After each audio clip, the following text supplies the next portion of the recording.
എല്ലാവർക്കും സ്വാഗതം. നമ്മൾ കഴിക്കുന്ന പഞ്ചസാരയ്ക്ക് നമ്മുടെ ശരീരത്തിനുള്ളിൽ യഥാർത്ഥത്തിൽ എന്ത് സംഭവിക്കുന്നു എന്ന് എപ്പോഴെങ്കിലും ചിന്തിച്ചിട്ടുണ്ടോ?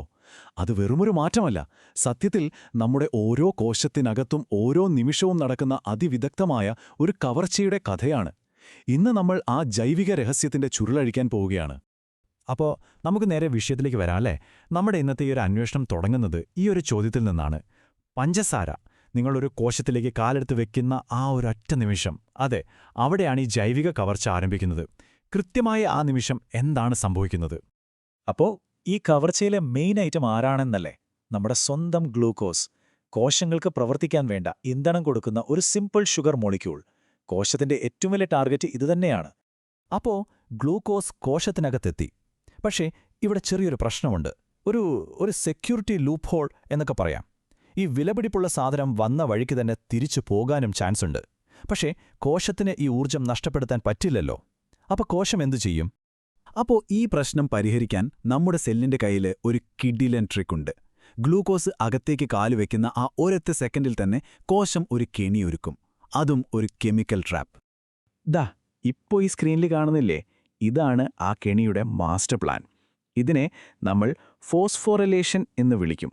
സിമ്പിളായി പറഞ്ഞാൽ, കോശം ഗ്ലൂക്കോസിന്റെ മുകളിൽ ഒരു ചെറിയ കെമിക്കൽ ടാഗ് അങ്ങൊട്ടിക്കും, ഒരു ഫോസ്ഫേറ്റ് ഗ്രൂപ്പ്. ഈ ഒരൊറ്റ ടാഗ് മതി ഗ്ലൂക്കോസിന്റെ കടി മൊത്തം മാറ്റാൻ. അപ്പോൾ ഇതങ്ങനെ ഒരു വെറും മാറ്റമല്ല കേട്ടോ. ഇത് കോശത്തിന്റെ ഒരു മാസ്റ്റർ പ്ലാനിന്റെ ഭാഗമാണ്. ഈ ഒരൊറ്റ നീക്കത്തിന് പിന്നിൽ 2 കിടിലൻ ലക്ഷ്യങ്ങളുണ്ട്. അപ്പോൾ നമുക്ക് ആ മാസ്റ്റർ പ്ലാനിന്റെ ആദ്യത്തെ ഭാഗമൊന്ന് നോക്കിയാലോ? അതെ, കെണി. ഈ ഒരു ജൈവിക കവർച്ചയിലെ ഏറ്റവും പ്രധാനപ്പെട്ട നീക്കം ഇതാണ്. കാരണം കിട്ടിയ മുതൽ കൈവിട്ടു പോകാൻ പാടില്ലല്ലോ, അല്ലേ? ഈ ഫോസ്ഫേറ്റ് ട്രാഗ് ചേർത്തതോടെ ഗ്ലൂക്കോസ് 6 ഫോസ്ഫേറ്റ് എന്നൊരു പുതിയ ആളായി മാറി. ഇതിന് നല്ല സ്ട്രോങ് ആയിട്ടുള്ള ഒരു നെഗറ്റീവ് ചാർജ് വരും. ഈ നെഗറ്റീവ് ചാർജ് കാരണം കോശത്തിന്റെ വാതിലിലൂടെ പുറത്തേക്ക് പോകാൻ ഇതിന് പറ്റില്ല. ശരിക്കും പറഞ്ഞാൽ ഗ്ലൂക്കോസ് കോശത്തിനുള്ളിൽ പെട്ടുപോയി. അപ്പോൾ സംഗതി വർക്കൗട്ടായി. കെണി കൃത്യമായി വീണു. കോശത്തിന്റെ അതിർത്തി, അതായത് സെൽ മെംബ്രെയിൻ ഉണ്ടല്ലോ, അതൊരു സെക്യൂരിറ്റി ഗാർഡിനെ പോലെയാണ്. ഈ നെഗറ്റീവ് ചാർജുള്ള പുതിയ ആളെ അത് പുറത്തേക്ക് വിടില്ല. അപ്പോൾ നമ്മുടെ വിലപ്പെട്ട പഞ്ചസാര ഇപ്പോൾ സെല്ലിനകത്ത് സേഫാണ്. പക്ഷേ ഗ്ലൂക്കോസിനെ വെറുതെ കെണിയിലാക്കിയാൽ മാത്രം മതിയോ? പോരാ, അതിനകത്തുള്ള എനർജി പുറത്തെടുക്കണ്ടേ? അതാണ് പ്ലാനിന്റെ രണ്ടാമത്തെ ഭാഗം. ഊർജത്തിന്റെ ഒരു തീപ്പൊരിയുണ്ടാക്കൽ. ഒരു തീപ്പെട്ടിക്കുള്ളി ഉരസുന്ന കാര്യമൊന്ന് ആലോചിച്ചു നോക്കൂ. ആ ഒരൊറ്റ ഉരസൽ മതി അതിനെ കത്തിക്കാൻ തയ്യാറാക്കാൻ. അതുപോലെ ഈ ഫോസ്ഫേറ്റ് ഗ്രൂപ്പ് ചേർക്കുന്നതോടെ ഗ്ലൂക്കോസ് കുറച്ചൊന്ന് അൺസ്റ്റേബിളാകും. അതായത് അതിന്റെ ഉള്ളിൽ ഒളിപ്പിച്ചു വെച്ചിട്ടുള്ള എനർജി പുറത്തുവിടാൻ റെഡിയായി നിൽക്കും. ഈ അൺസ്റ്റേബിൾ അവസ്ഥയാണ് അടുത്ത സ്റ്റെപ്പായ ഗ്ലൈക്കോളൈസിസിലേക്കുള്ള എൻട്രി ടിക്കറ്റ്. അപ്പോൾ നമ്മുടെ കയ്യിൽ ഒരു കെണിയായി, പിന്നെ ഒരു തീപ്പൊരിയും. പക്ഷേ ഇത്രയും പെർഫെക്റ്റ് ആയിട്ട്, ഇത്രയും കൃത്യമായിട്ട് നമ്മുടെ കോശം ഇതെങ്ങനെയാണ് സാധിക്കുന്നത്?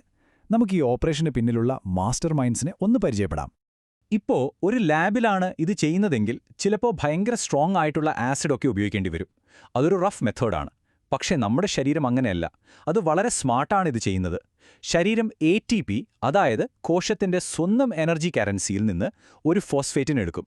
എന്നിട്ട് ഹെക്സോകൈനേസ് എന്നൊരു എൻസൈം, ഒരു എക്സ്പെർട്ടായ താക്കോൽക്കാരനെ പോലെ വന്നിട്ട് ഈ ഫോസ്ഫേറ്റിനെ കൃത്യമായി ഗ്ലൂക്കോസിൽ കൊണ്ടുപോയി ഫിറ്റ് ചെയ്യും. ഈ എൻസൈമിന്റെ പ്രവർത്തനം ഒരു മാജിക് പോലെയാണ് കേട്ടോ. ശ്രദ്ധിച്ചു കേൾക്കണം. ആദ്യം ഗ്ലൂക്കോസും ATPയും വന്ന് ഈ ഹെക്സോകൈനേസിലിരിക്കും. അപ്പോൾ തന്നെ ഈ എൻസൈം ഒരു കൈകൊണ്ട് രണ്ടിനെയും ചേർത്ത് പിടിക്കുന്ന പോലെ അതിന്റെ ഷേപ്പ് മാറ്റും. എന്തിനാണെന്നോ? അവരെ കറക്റ്റ് പൊസിഷനിൽ കൊണ്ടുവരാൻ. അടുത്ത സ്റ്റെപ്പിൽ ഗ്ലൂക്കോസിലെ ഒരു പ്രത്യേക ഓക്സിജൻ ഒരു കാന്തം പോലെ ATPയുടെ ഫോസ്ഫേറ്റിനെ അങ്ങ് പിടിച്ചെടുക്കും. അത്രയുള്ളൂ, പുതിയ ബോണ്ട് റെഡി. ഗ്ലൂക്കോസ് 6 ഫോസ്ഫേറ്റ് ഉണ്ടായി. എല്ലാം ഒരു കണ്ണിമ ചിമ്മുന്ന വേഗത്തിൽ നടക്കും. അല്ല, ഒരു സംശയം. ഗ്ലൂക്കോസിൽ ഇത്രയും മാറ്റങ്ങളുണ്ടായിട്ടും എന്തുകൊണ്ടാണ് ഈ ഫോസ്ഫേറ്റ് ഗ്രൂപ്പ് എപ്പോഴും കറക്റ്റായിട്ട് 6ാമത്തെ കാർബണിൽ മാത്രം പോയി ഒട്ടുന്നത്? അതാണ് നമ്മുടെ സെല്ലിന്റെ പ്ലാനിങ്ങിലെ അടുത്തൊരു ബ്രില്യൻസ്. അതിന് 2 സിമ്പിൾ കാരണങ്ങളുണ്ട്. ഒന്ന്, അതിന്റെ ലൊക്കേഷൻ. ഈ 6ാമത്തെ കാർബൺ ഗ്ലൂക്കോസിന്റെ മെയിൻ സ്ട്രക്ചറിൽ നിന്ന് ഒരു കൊമ്പുപോലെ പുറത്തേക്ക് നിൽക്കുകയാണ്. അപ്പോൾ ഭയങ്കര ആക്സസിബിളാണ്. മറ്റാറ്റങ്ങളുടെ തിരക്കില്ല. എൻസൈമിന് ഈസിയായിട്ട് അവിടെ എത്താം. രണ്ടാമത്തെ കാരണം അതിന്റെ കെമിസ്ട്രിയാണ്. അതൊരു പ്രൈമറി ആൽക്കഹോൾ ആയതുകൊണ്ട് കെമിക്കൽ റിയാക്ഷനിൽ പങ്കെടുക്കാൻ അതിന് മറ്റുള്ളവരെക്കാൾ കുറച്ചധികം താൽപ്പര്യമുണ്ടെന്ന് പറയാം. അപ്പോൾ നോക്കിക്കേ, ഈ ഒരൊറ്റ സ്റ്റെപ്പ്, ഈ ഒരു ബയോളജിക്കൽ കവർച്ച നമ്മൾ ചിന്തിക്കുന്നതിനും നടക്കുന്നതിനും എന്തിന് നമ്മൾ ജീവിക്കുന്ന ഓരോ സെക്കൻഡിനും വേണ്ട എനർജിയുടെ വാതിൽ തുറന്നു തരുന്നത് ഇതാണ്.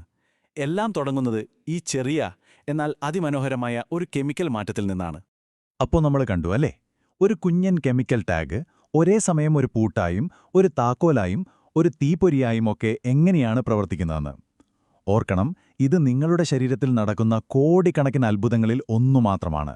അപ്പോൾ ഈ നിമിഷം ഇതുപോലത്തെ വേറെ എന്തൊക്കെ മൈക്രോസ്കോപ്പിക് കവർച്ചകളായിരിക്കും നിങ്ങളുടെ ഓരോ കോശത്തിലും നടന്നുകൊണ്ടുണ്ടാവുക? ഒന്ന് ആലോചിച്ചു നോക്കൂ.